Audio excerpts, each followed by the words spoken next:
Okay, so let's look at the following problem. A cosmetic company fills its best-selling 8-ounce jars of facial cream by an automatic dispensing machine. The machine is set to dispense a mean of 8.1 ounces per jar. Uncontrollable factors in the process can shift the mean away from 8.1 and cause either underfill or overfill, both of which are undesirable. In such a case, the dispensing machine is stopped and recalibrated. Regardless of the mean amount dispensed, the standard deviation of the amount dispensed always has a value of 0.22 ounce.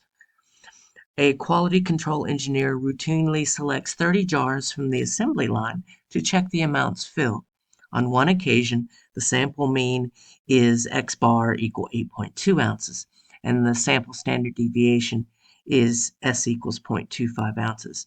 We want to determine if there is sufficient evidence in the sample to indicate at the 1% level of significance that the machine should be recalibrated. All right, now let's start with our hypotheses. Okay, so first of all, um, our alternate hypothesis. And I'm not going to use the subscript here just to make it a little faster within the video. So our alternate hypothesis. Well, we are really checking to see if it is either underfilling or overfilling. So that's going to be a two-tailed test. So we want that our mean is not equal to the 8.1. So let me see if I can insert a mean symbol.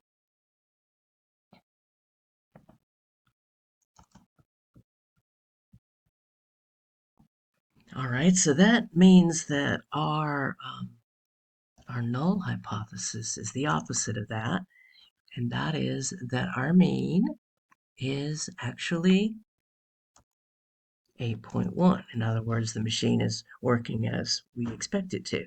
All right, now let's go ahead and identify the things that we have here. First of all, we do have the population standard deviation. And let's notice that it says, regardless of the mean amount dispensed, our population standard deviation should be 0.22, which means we can use our formula for where we have the known population standard deviation. So our population, oh, it changed it into a capital. Goodness. Okay, let's try this again. So sigma, our population standard deviation is 0.22. We know that our sample size here is 30 jars. X bar, I'm just going to say our, just so I don't have to go find the X bar symbol. The sample mean is 8.2. And we're not going to use S in this instance because it does say that regardless of the mean amount dispensed, the population standard deviation is 0.22. So we're going to use the population standard deviation. And then we want a 1% level of significance. So let's go ahead and find our Z value since this is a large sample. And we do know our standard deviation. All right, so in this case, we're going to take our value of 0.01 and divide it by 2 since it's a two-tailed test. And I really need to say this is not C yet, so let me take that out of there. That's 0.005 that we want to look up in order to find Z. All right, so we can use either the table or Excel. So I've just moved to Excel and I'm just going to go to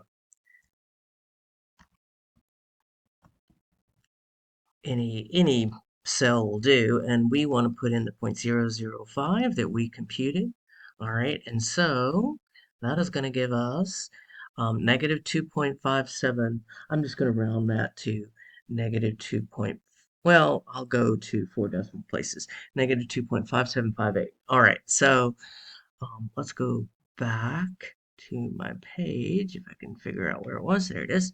Okay, and so our z value we're going to be using, and let's remember it's two-tailed, so we're going to have both the positive 2.5758 and the negative 2.5758 because it is a two-tailed test. But now let's go ahead, now that we've got all of those, and we'll get our test statistic, and I'll draw the curve afterwards. Actually, let me just go ahead, use my, well, yeah, I'll use my draw feature and then see if I can.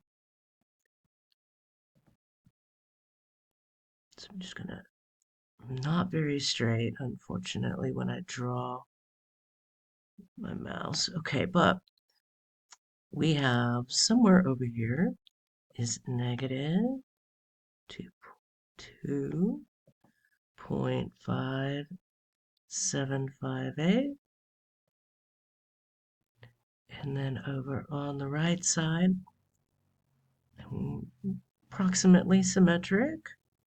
No, my drawing doesn't necessarily look that way, is the positive value.